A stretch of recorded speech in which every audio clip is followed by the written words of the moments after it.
¿Qué tal? Oye, che, si quieres te vamos a ayudar un ratito.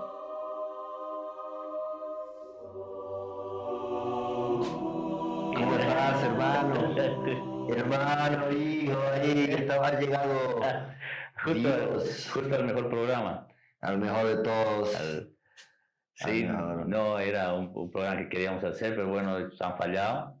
Pero qué bien que estés aquí. Está bien, pero así podemos hablar un poco más libre Más, acerca de, no, más de, distendidos. exacto, acerca de, ¿qué se llama? De, ¿qué te parece de los libertarios? ¿No?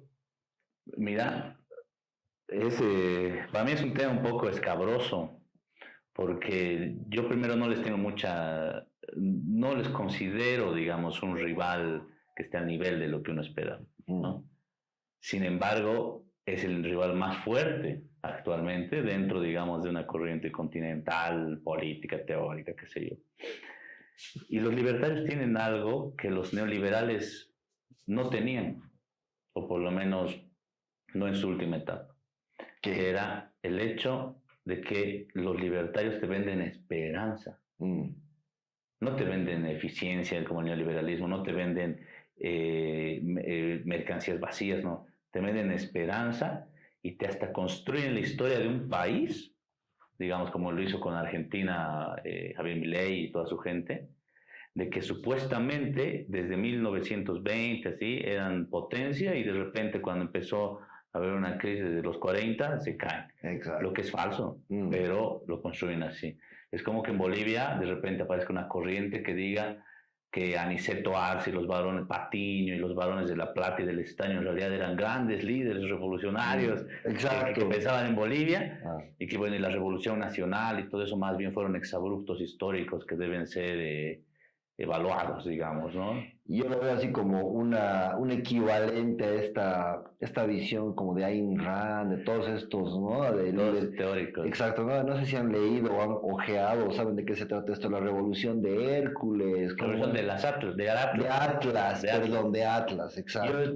Yo no he leído el libro, Ajá. pero he leído un libro de Milley que dice que él ha leído 3 veces ese libro. Y nunca lo leyó, pero nadie más lo leyó, solo él, y hipotéticamente. Y de ver que ha abierto el libro, Pero claro, ¿saben de qué se trata, no ve? claro, es de la creatividad que era. No, es como que en un mundo, en el futuro, el Estado trata de como de coartar a los más inteligentes que eran los Claro, empresarios, sí, ¿ya? los héroes eran ellos. Exacto, los héroes, porque el Estado les empieza a coartar y no sé qué, al final de eso se trata, ¿no? Que como un héroe el empresario. El libro tiene 1300 hojas. Sí. Es Así, acizote, es ajá, acizote. ajá. Y bueno, Milley dice pues, en su biografía, hay una biografía de Milley académica personal, no sé cómo decirlo, autobiografía, porque él la redacta, No. en la que él dice que leyó 3 veces el libro, que le apasionaba tanto que lo leyó 3 veces, no sé qué.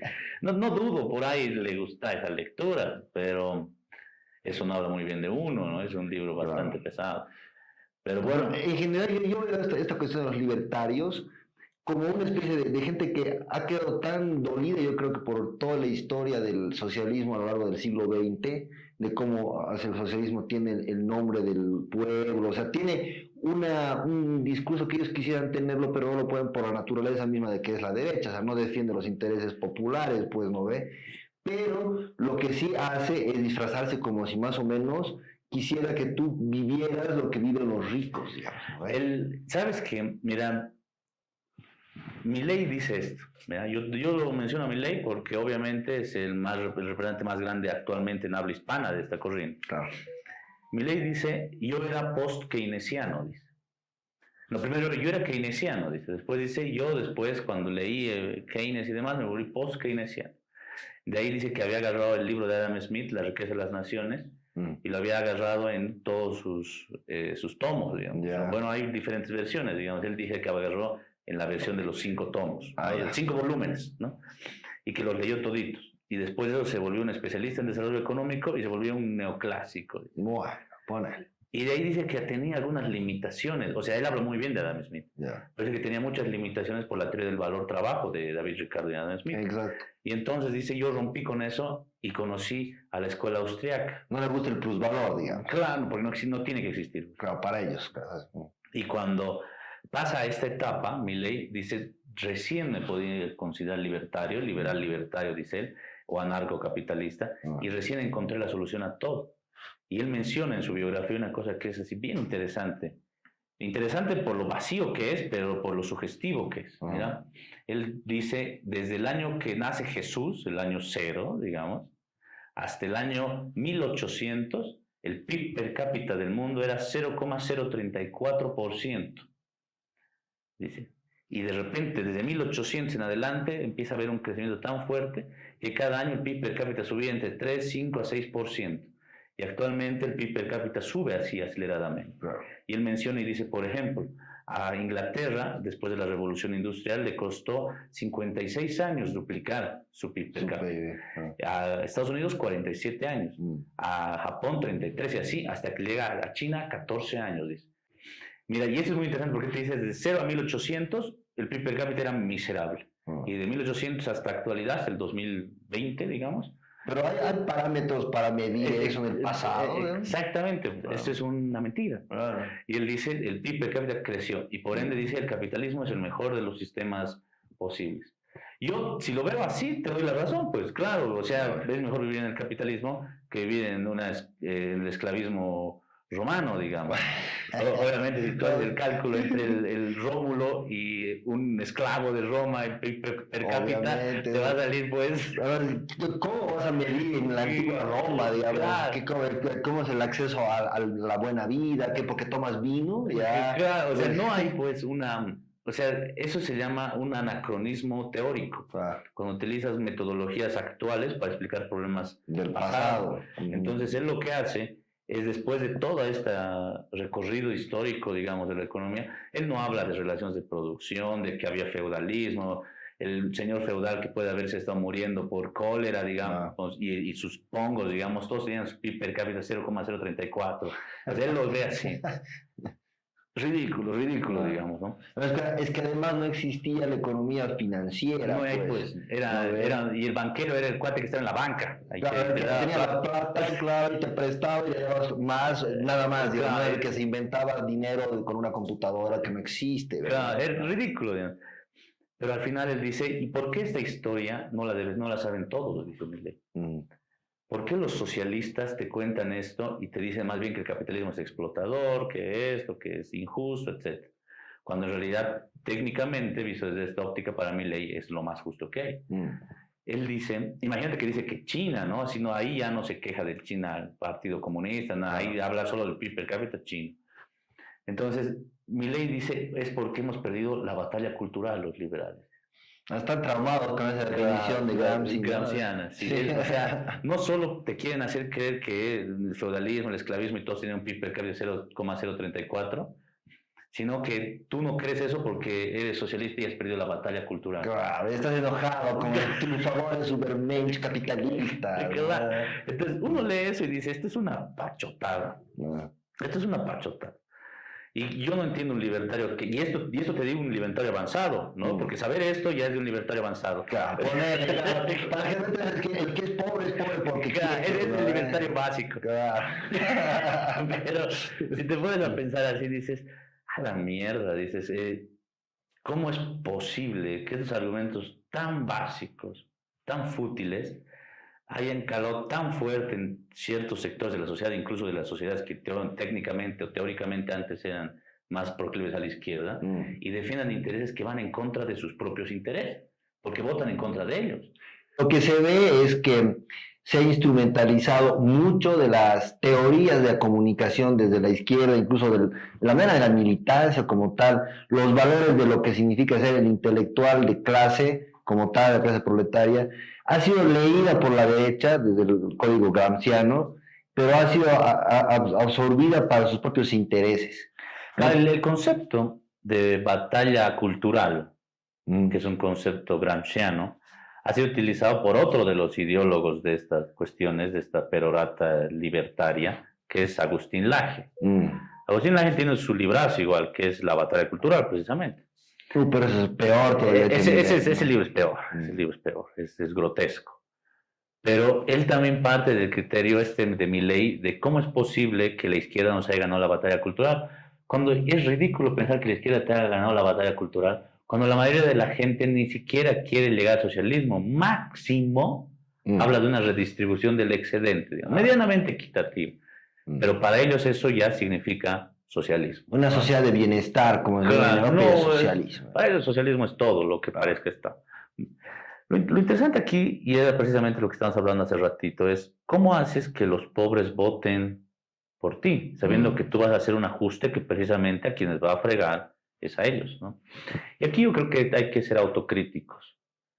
Esto lo dice Durán Barba. Durán Barba no es libertario, más bien no está muy a favor de ellos por ser muy radicales, pero Durán Barba dice una cosa que a mí me parece interesante. Él dice que fue a hacer campaña cuando estaba con Macri, fue a hacer campaña a uno de los barrios, digamos, más populares de Argentina. Y encontró panfletos de los años 70 de la izquierda marxista en el lugar, que decían vota por, no sé, el POUM, el Partido Obrero Universal, no sé qué, así de Argentina, vota por ellos para construir la dictadura del proletariado, no sé qué. Y él decía, ¿quién entiende esto? ¿Y para qué le dan esto a la gente? O sea, y ahí Durán Barba dice, la izquierda clásica, en momentos donde había que hacer campaña, se dedicaba a hablar de ideología. Y cuando tenía que hacer ideología, hacía campaña. Entonces confundía los términos. Y ellos pensaban que cuando tenían que ganar una elección, diciéndote vota por nosotros con la dictadura del proletariado.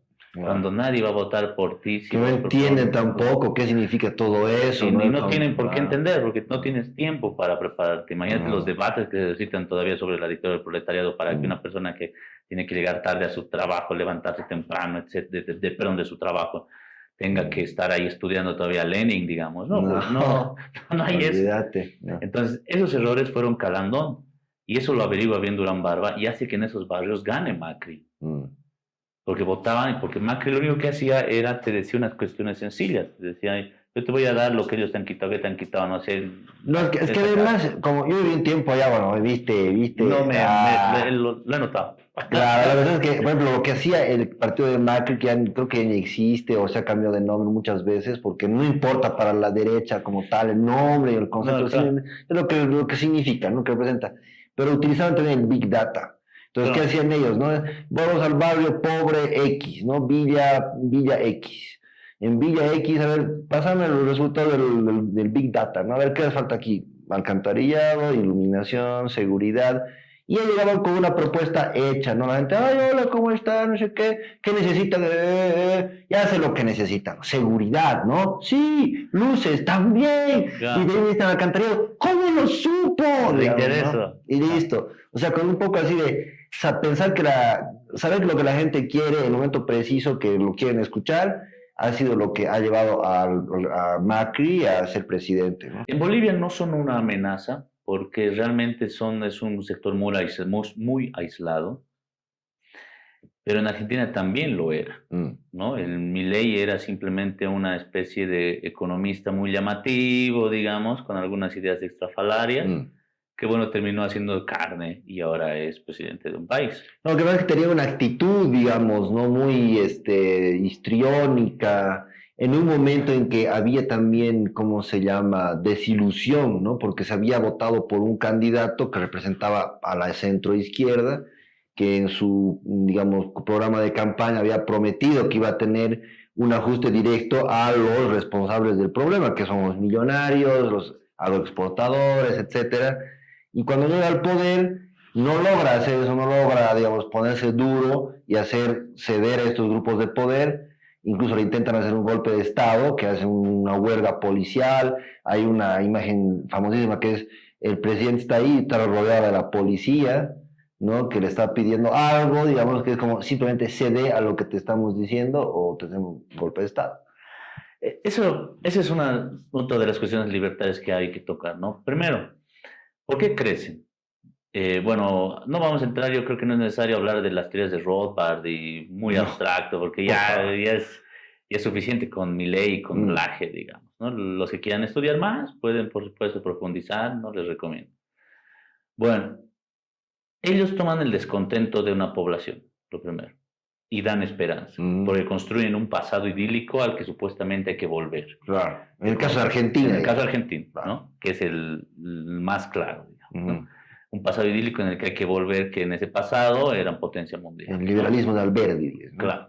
Y obviamente no te cuentan los pormenores, pero solamente te dicen, así es esto. Como cuando construyen su historia del mundial, la historia mundial desde el año cero, cuando nace Jesús, hasta el año 1800. De la misma manera. Pero no siempre la gente está receptiva a este tipo de teorías. Hay épocas. Y uno dice, ¿por qué ahora han tenido mayor recepción a la teoría? Porque ellos parten de la teoría subjetiva del valor, ¿no? Esto quisiera yo exponerlo así, mira, a toda la gente que nos vea. La teoría objetiva del valor es la teoría valor-trabajo. ¿Qué quiere decir esto? ¿Por qué esto vale algo? ¿No? Por la cantidad de horas de trabajo socialmente necesaria que se ha tardado en construir. Por ejemplo, si este vaso se ha tardado 6 horas en construir, entonces un vaso más grande técnicamente se va a tardar 8 horas. Ah, porque tiene un valor de uso, pues claro, es un vaso primero que nada. Claro, ese es el valor de uso. El valor que tiene, que vale, es la cantidad de horas de trabajo necesarias para producir algo. Claro. Lo mismo con la mesa, lo mismo con este reloj, así funciona. Entonces, ¿dónde está la capacidad de un país de desarrollarse? En la construcción de la sustancia valor, en la construcción de productos, en la construcción de industrias, de industrializar. Eso es. La teoría subjetiva del valor te dice, no, eso no existe. Lo que existe es en realidad, tú puedes producir esto y te puedes haber tardado 6 horas o 8 horas o 20 horas si quieres, o 1 hora. Pero si no hay nadie que te compre, usar, no vale nada. No vale nada. Y si has hecho muchos y la gente te lo compra a precio mucho más bajo, es porque la gente considera que ese es el valor. Y quien pone valor a las cosas es la persona, el consumidor, no el productor. Pero no hay costos. No hay un costo.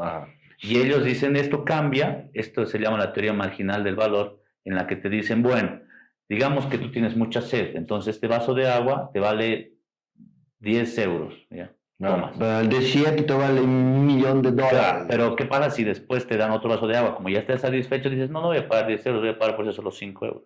Y por eso voy a pagar solo 1 euro, y así sucesivamente. Cada vaso vale menos. Eso hace creer que el consumo es lo que determina el valor de esto. Cuando en realidad lo que hacen estas teorías es responder a un criterio del mercado. A la especulación. A la especulación. Y confunden el valor de un producto, el tanto horas trabajo, con el precio que puede tener en el mercado en determinado momento. Así es. Por supuesto que hay cambios así. En última instancia, la mercancía tiene pues una cantidad de horas de trabajo. Tiene un costo fijo. Tiene un costo objetivo. Entonces, ¿qué hacen los libertarios? Los libertarios te dicen, no existe esto, solo es el mercado, mercado.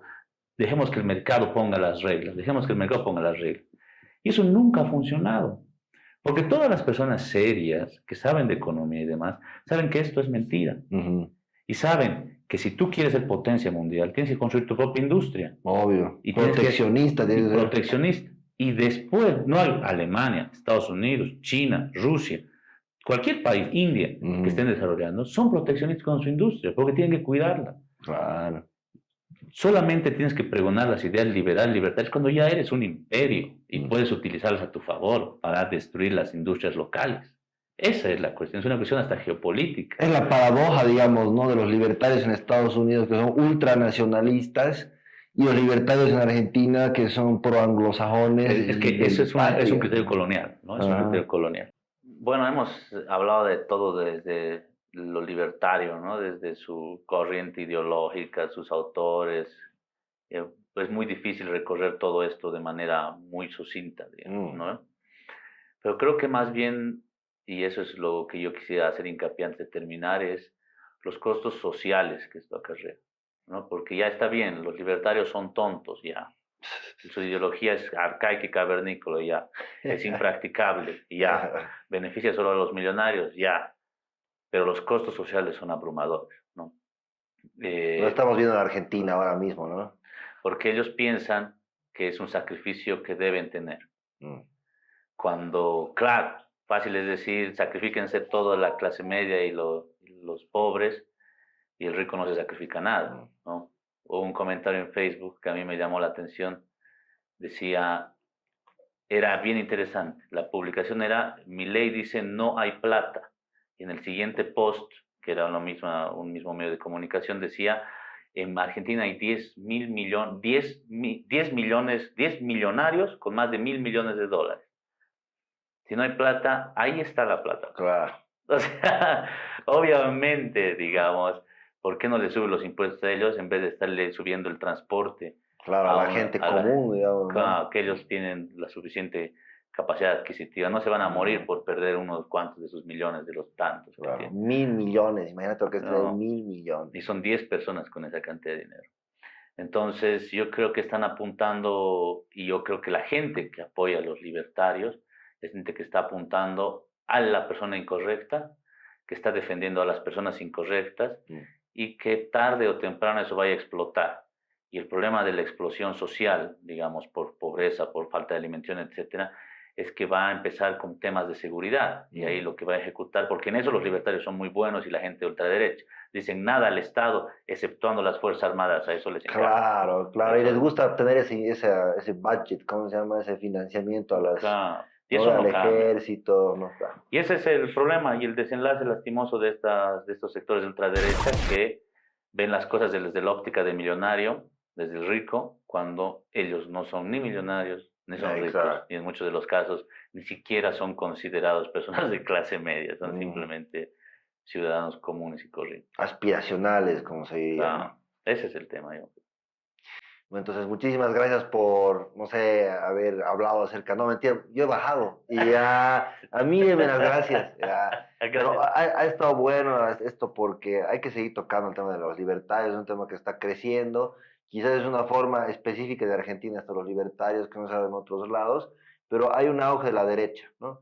Están creciendo las derechas, cada país con sus características, en Europa realmente es preocupante, en Estados Unidos lo que todo es derecha, pero hay una derecha más derechosa que la otra, sería Trump, que también está agarrando mucha fuerza, pues, ¿no? Entonces hay que ir pensando, ¿no? ¿Cuál podría ser aquí el problema con nuestra derecha local, ¿no? Y dadas las circunstancias, tomar medidas para ver qué se puede hacer, pues, ¿no? Muchas gracias por tu tiempo más bien y yo creo que da mucho más para hablar. Así es, hermano, así que vamos a seguir hablando la próxima.